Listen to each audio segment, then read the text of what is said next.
Welcome to the 32nd week of this year's In Times Like These recap. Now, let's get into this.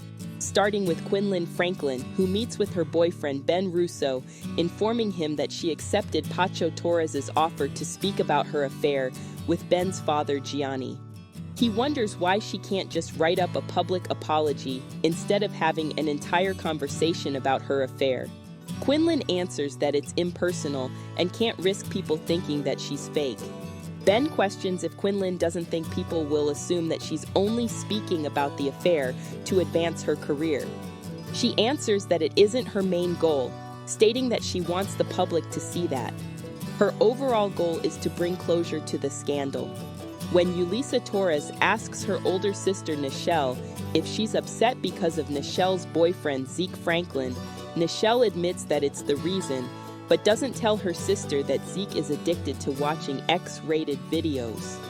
Yulisa tells Nichelle that she doesn't have to keep hurting herself by staying with Zeke, telling her sister that she'll pray for Zeke to get himself together, but encourages her sister to do the right thing, walking off. In Heidi Russo's office, Yvette Mitchell admits to lying about Heidi's son Max, forcing himself onto Yvette. After Heidi scolds Yvette for her lies, the teen asks if she'll be going to jail. Later on, Heidi makes a call to Udell Mitchell, informing him that his daughter confessed to lying to the police. Enraged, Udell informs his wife Wanda of what their daughter just did. At the Dorval estate, after Max and Vanessa Dorval kissed, she tries to brush it off, but questions if Max's feelings for her never went away. Before Max could answer, Vanessa's parents, Jeremiah and Shelley, walk in. Once Max leaves, Vanessa informs her parents that Finnegan Burke hired a lawyer to prevent Finnegan's son, Keeve, from going into prison. Jeremiah and Shelley are upset with Finnegan, then informs Jeremiah's father, Raymond, who believes that this decision will come back to bite Finnegan in the future.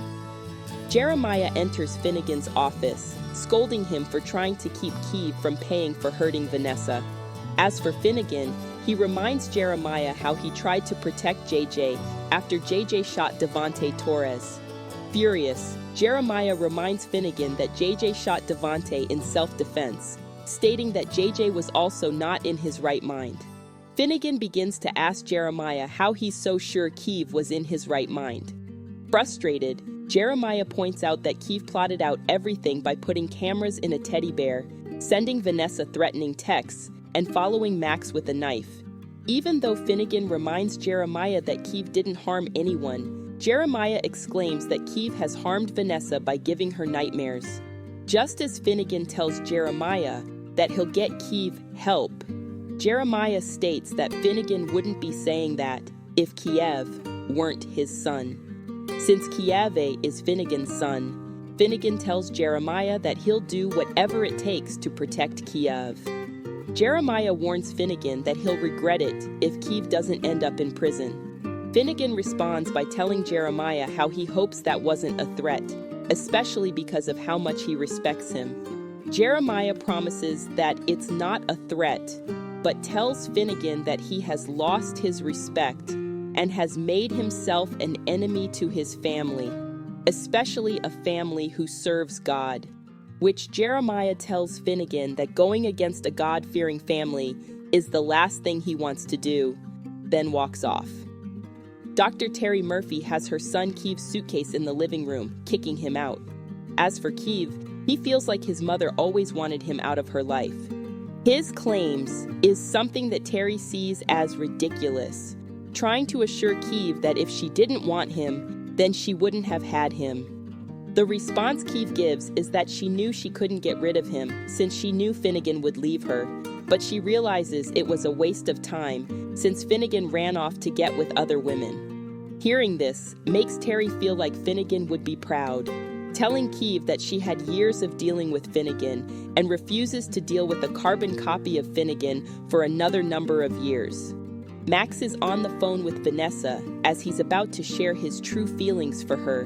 Before he has the chance to do so, Gianni and Heidi enter the room, informing their son that Yvette admitted to lying about him. This news shocks Max. Then he proceeds to ask if Yvette would be charged.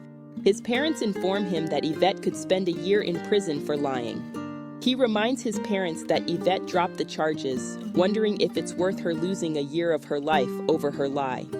Once again, Gianni and Heidi remind Max that his entire life could have been ruined if Yvette didn't drop the charges, adding that they also want his name to be completely clear. Even though Max is relieved that his name is no longer tarnished, he feels like that's enough. But as for Gianni and Heidi, they feel like Yvette is as much as a criminal as Kiev is, and that the law needs to handle her for her actions.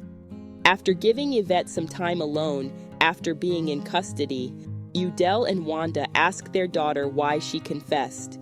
She tells them that she confessed because Max didn't do anything to her. Even though that's clear, they inform Yvette that she could go to prison if Heidi has her way. Yvette feels like that's exactly what she deserves. Odell and Wanda tell Yvette how much they love her, and because of how much they love her, they'll protect her since they're her parents. Just as Yvette states that she's not a little girl, they correct her, stating that she is a child and that she shouldn't have to pay for her bad choices for the rest of her life. She feels like it's time for her to grow up. Udell promises to keep Yvette from serving time in prison, but pleads with her to listen to him this time. Just as Udell leaves, Wanda urges Yvette to tell her what she was thinking. Yvette begins to ask her mother the same thing. Confused, Wanda begins to ask her daughter what she's talking about. At first, Yvette tries to leave it alone, but as Wanda pushes for an answer, Yvette admits to overhearing Wanda admit to kissing Owen Grant. Yvette goes on to ask Wanda how she could hurt Udell like that again. Wanda makes it clear to Yvette that she never cheated. Yvette believes that kissing Owen counts as cheating. Even though Wanda states how that's all it was, Yvette goes on to remind Wanda how she and Udell had problems before when Wanda hid the fact that Elvira cheated on with Devante. She adds that Udell has now been betrayed by two women he loved, feeling like if Udell finds out, then their family is torn apart for good. Wanda apologizes to her daughter for her actions, promising that she has cut Owen out of her life for good. Yvette tells Wanda that she should have cut him out before, warning her that her friendship with Owen would make things worse.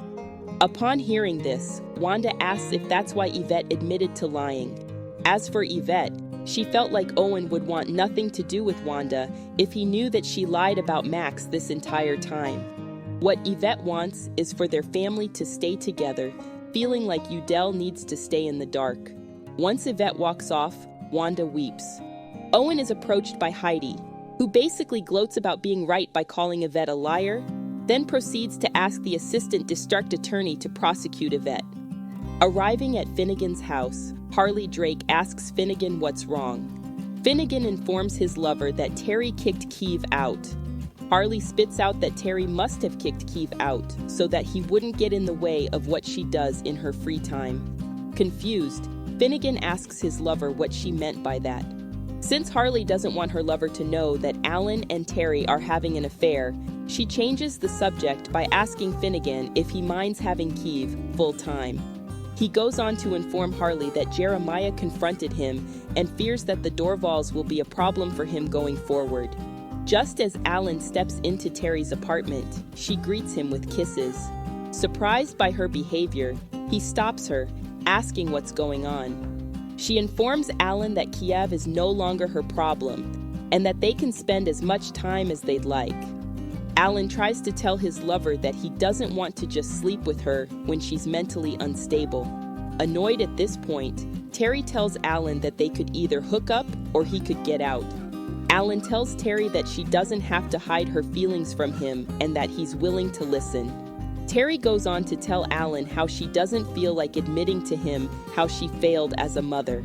Sympathizing for Terry, Alan assures his lover that she didn't fail as a mother. She responds by stating that Kievi thinks she did, telling Alan how she and Kievi might agree on something, almost admitting to what she did to his great-grandfather Dante. Alan calls Kiev an idiot, assuring Terry that being a career woman is nothing she should be ashamed of, holding her. Wanda arrives at Owen's apartment, Then he tells Wanda how he was wondering when she'd show up. She goes on to tell Owen that if her daughter goes to prison, then it will be his fault. Assuming that she knows he's on the case, Owen tells Wanda that seeing Yvette get into legal trouble is the last thing he wanted. Owen assures Wanda that he'll try to figure out a way to ensure that Yvette doesn't spend time behind bars, but wishes that she would have been honest about Yvette from the very beginning. Angered, Wanda tells Owen that he has no right to turn it against her when his goal is to turn her against Udell. Owen feels like their kiss is the least of their worries. Wanda disagrees, revealing that Yvette overheard her on the phone, admitting to the kiss. Just as Owen attempts to apologize, Wanda doesn't want to hear it, since she feels like he should have left her alone since Independence Day. Then goes on to reveal that Yvette confessed to keep Owen away. Owen feels guilty after hearing this, stating that he thought Wanda blamed him for being the prosecutor on the case, trying to convince Wanda that Heidi gave him no choice. Once again, he promises to do what he can to keep Yvette from ending up in prison. Wanda reminds Owen how he was so eager to make Max pay for believing in his guilt, wondering why he's trying to get Yvette off. Owen confesses his love to Wanda, telling her that the last thing he wants is to see her lose precious time with her daughter.